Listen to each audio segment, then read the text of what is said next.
जम्मू संभाग के अलग अलग इलाकों में पिछले 2 महीनों से लगातार चल रही बारिश के बाद अब सांप के काटने के मामलों में बढ़ोतरी हो गई है। जम्मू के सबसे बड़े शिशु एवं मातृ अस्पताल श्री महाराजा गुलाब सिंह अस्पताल में हर दिन सांप के काटने से 2 से 3 मामले सामने आ रहे हैं।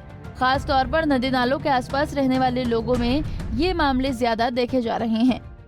ये आपका नाम? तारानंद मंडल।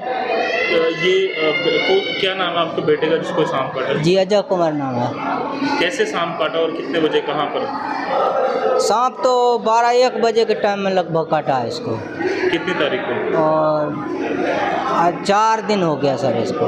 कौन सा इलाका है आपका? मैं बिहार डिस्ट्रिक्ट से रहने वाला हूँ। जम्मू में? जम्मू जी, यहाँ पर तो किसी को पता मान जहाँ गाँव से ही आया हूँ सीधा में, सुना तो सही समय पर पहुँच गए थे? जी, 3-4 घंटे के बाद मैं आया यहाँ पर। उस टाइम हाथ पता नहीं चला था।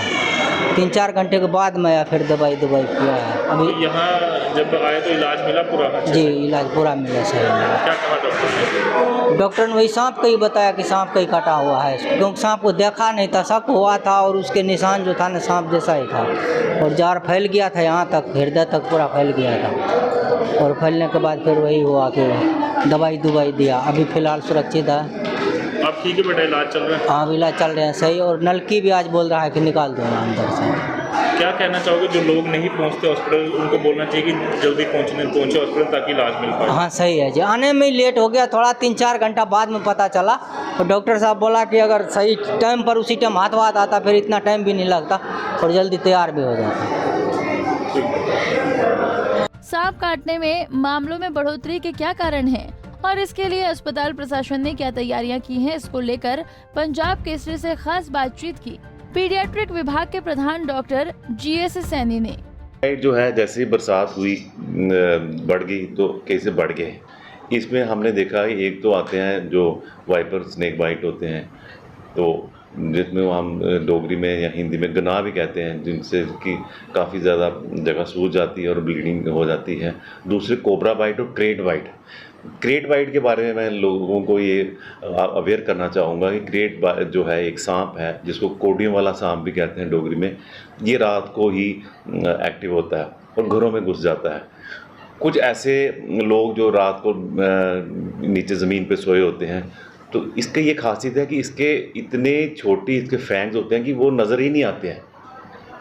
तो बच्चों में अक्सर ये पाया जाता है जिनको ये बाइट होता है, हम तो शायद बच्चे ही देखते हैं, उसमें ये देखा जाता है कि इनको बच्चों को पेट दर्द शुरू हो जाती है। रात को पेट दर्द शुरू हो गई और कुछ घंटों के बाद उनका सांस कम होना, सांस रुकना शुरू हो जाता है।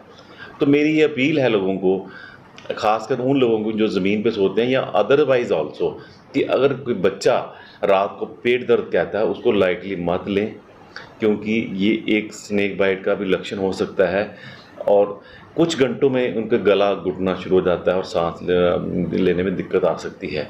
तो बड़ी बार हमने देखा गया है, बहुत बार हुआ है कि हमने सस्पिशन पे ही ट्रीट किया है और ऐसे बच्चों को इनको फिर वेंटिलेशन की ज़रूरत पड़ जाती है और ये वेंटिलेशन इनको 4-5 दिन एवरेज वेंटिलेटर पर रहना पड़ता है। पर अगर ये टाइम के पहुंच जाए तो ये बच्चे ठीक हो जाते हैं। बट अनफॉर्चुनेटली में हमने देखा है कि कुछ जगह पे मैंने पिछले हफ्ते में भी देखा है कि लोग कोई तकरीबन 30-40 घंटे का गैप डाल के आ रहे थे। उस टाइम तक जो आपका टॉक्सिन जो है स्नेक का वो बाइंड हो जाता है। जब बाइंड हो जाए तो तब हम AVS भी देंगे तो उसका कोई फ़ायदा नहीं होता।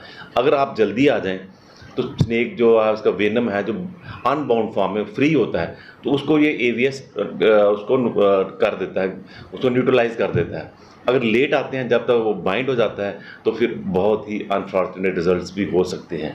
पर हमने देखा है कि अगर टाइम पे लोग आए उनको वेंटिलेशन भी मिलती है, हमारे पास AVS ASB या AVS भी अच्छी पर्याप्त मात्रा में उपलब्ध है, तो उनको यही इसका ट्रीटमेंट है और अगर हम टाइमली दिया जाए तो ये बच्चों का मोस्टली बच जाते हैं। सर एक चीज़ और जानना चाहूँगा, जो स्नेक बाइट्स होता है उसमें लोग ज़्यादा अंधविश्वास की तरफ भागते हैं, झाड़ फूँक ज़्यादा करवाते हैं, क्या कहेंगे वो लोगों को, क्या मैसेज देंगे? हाँ, ये मैसेज दूंगा कि 2 चीज़ें होती हैं। एक तो स्नेक बाइट, एक ड्राई बाइट होता है और एक होता है ड्राई बाइट, वो है कि सांप ने काटा पर जहर नहीं अंदर डाला।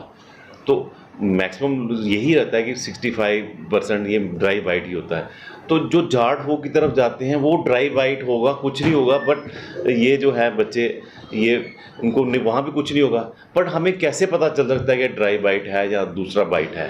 तो इसके लिए ये करना ज़रूरी है कि जब भी कोई बाइट हो 24 से 48 घंटे बच्चे को ऑब्जर्व करना ही करना है, क्योंकि हम उस टाइम क्लॉटिंग टाइम करते रहते हैं, उसकी रेस्पिरेशन पे नज़र रखते हैं। ज़रा भी हमें अगर लगी प्रॉब्लम तो हम इमीडिएटली उसका ट्रीटमेंट दे देते हैं। अगर वेंटिलेशन की ज़रूरत पड़े, हमारे पास गवर्नमेंट की तरफ से बहुत एडिक्वेट वेंटिलेटर्स पर्याप्त मात्रा में उपलब्ध हैं। तो हम हमारी यही कोशिश जो टाइम पे आए हम ऑलमोस्ट सभी बच्चों को बचा पाए हैं। अनफॉर्चुनेटली जो बच्चे लेट आए हैं, जिनका ऑलरेडी कई तो बच्चे, एक हमारे पास बिलावर से बच्चा ब्रेन डेड था, तो उसको हम कुछ नहीं कर पाते हैं, बड़ा दुख होता है। तो मेरी यही पब्लिक को अपील है कि अंधविश्वास में ना जाएं।